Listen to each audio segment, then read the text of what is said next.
Welcome guys, today I am with the Jabra Elite 45H headphones and I'm going to show you how you can pair them with your MacBook.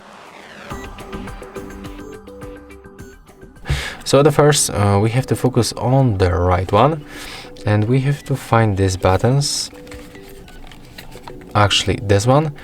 So we have to power on these earbuds by using this switcher and then hold it close to the Bluetooth button, to the Bluetooth icon, and release when this indicator starts blinking quickly. Right now they are visible for other devices, so we can just simply open the Bluetooth settings. You will also hear the voice notification. So here you can turn on the Bluetooth, and as you can see, oh, I just turned it off. Let's make it one more time.